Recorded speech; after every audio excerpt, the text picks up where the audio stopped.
Okay. Now, regarding what I was talking about, the same relative position, you've explained the alignment of strier within the groove.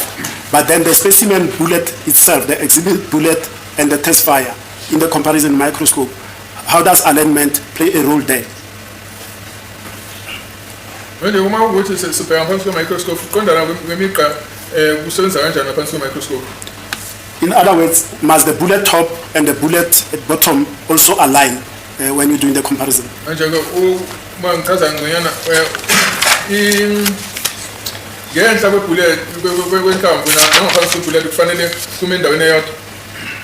The marks within that groove must align. Yes.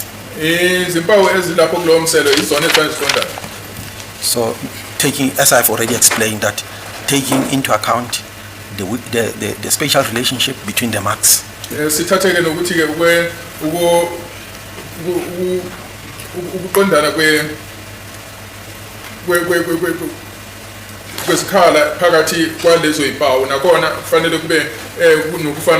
And the general appearance of the contour surface.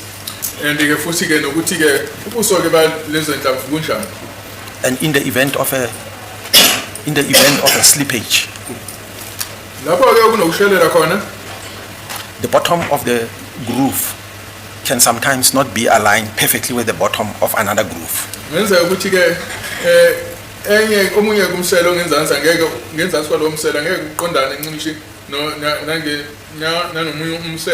But that is an understandable phenomenon. Now, in this instance, if we're talking about slippage marks or skid marks, did you observe any skid or slippage marks? I did observe some slippage marks. And from this depicted photograph, can you show us or a better picture that shows slippage?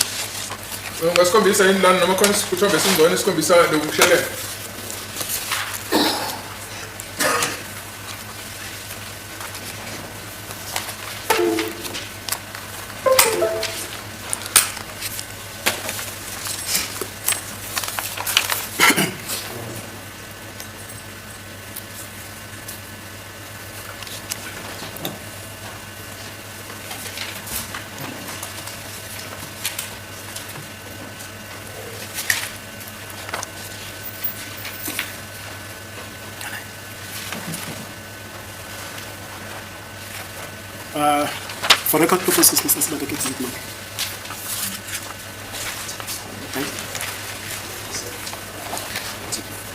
That's exhibit TB4. I'm being told by my learned colleague for record purposes. So if you can show slippage marks,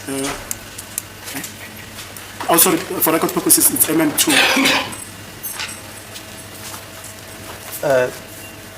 From the bottom of this groove, there's a line which is running, which is making an angle with the bottom of the groove.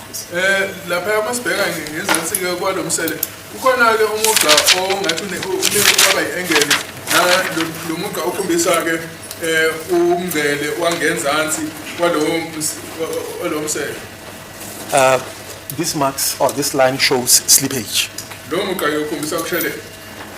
Thank you.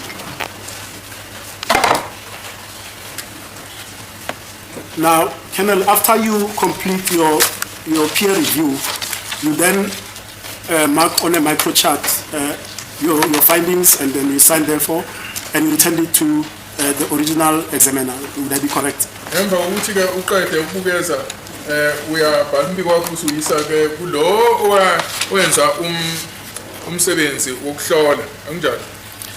On conclusion of the verification process, no chart is compiled. Yes. The worksheet is completed. Yes. Which I completed, yes. And it must be affixed to the case file.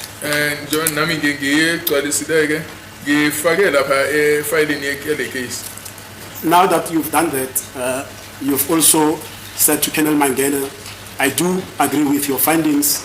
I've looked at TB4 and TB8, and indeed I came to the same conclusion as you.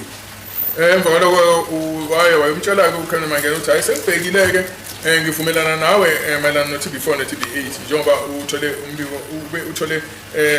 umfumela ofana nalo utholile.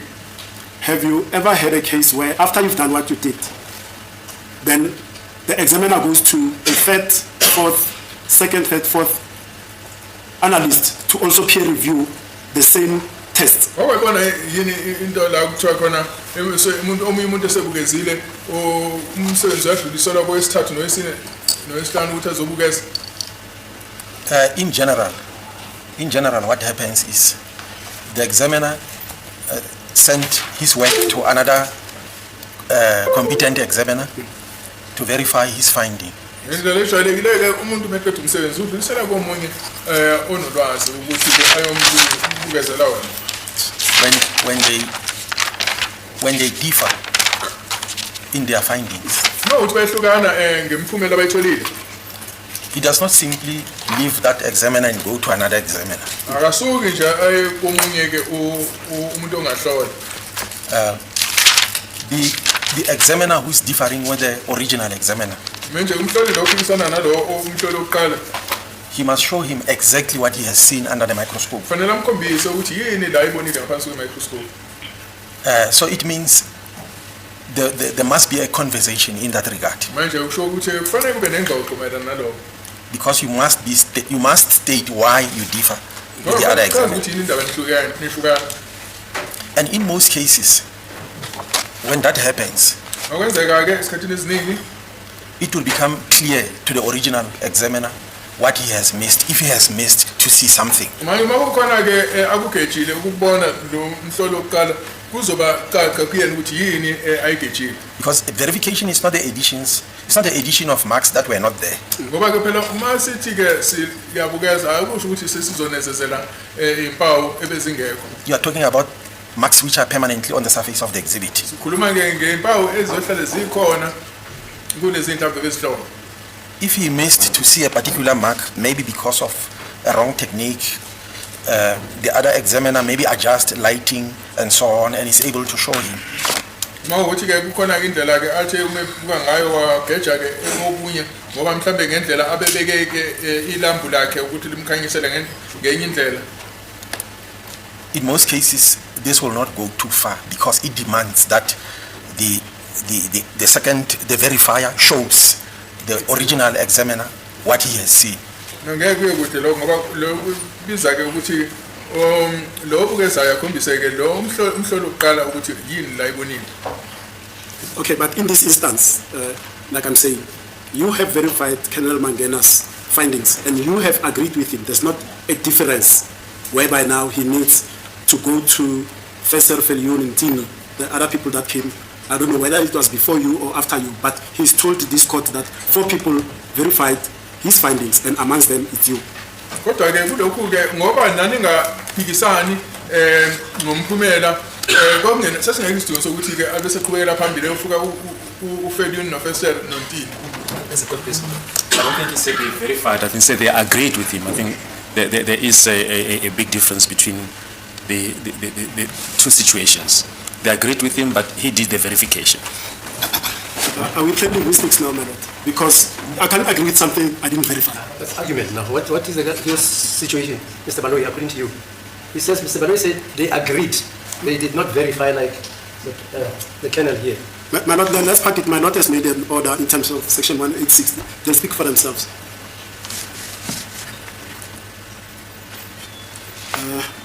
I think I'm almost done with my cross-examination, Colonel. If the court can give me a few minutes to go through my notes.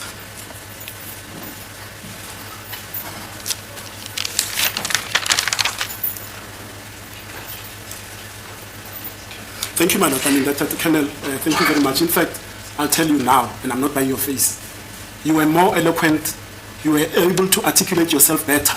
I learned better from you. Take that as brownie points, advanced ballistics in South Africa. Thank you very much. Thank you very much, sir. Yes, Mr. As the court, as indicated earlier on, due to the commitment that I'm having tomorrow, I'm only avoiding to start with my cross-examination in circumstances where I would not be able to finalize it today. What time is it, Mr.? 14:37, my lord. 14, Yes, 14:37. 37. What does that mean? It's 23 minutes to 3. Okay, Mr. Nomalo, like the agreement went. Are you not going to start?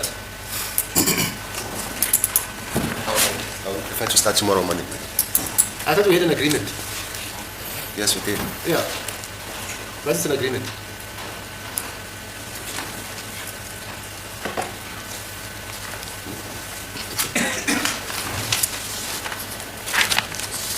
But it was a request. If you don't want to start now, fine, I can't force you. Okay. May I request that I start tomorrow morning? Thank you. Then are you available tomorrow? I'm available, my lord. The whole year?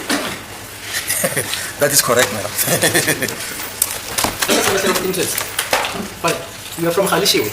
That's correct, my lord. Do you know standing Twasa? Before your time, eh? Yes, my lord. But you know Sobuke, Robert Sobuke, Yes, my lord. when you had an office in Khalishiwe. Yes, yes. And of course, Yvonne Mohoro, the constitutional court judge. Yes, yes, I know. Judge Justice Mokho. All right, yeah. Okay, so we come back tomorrow. Morning.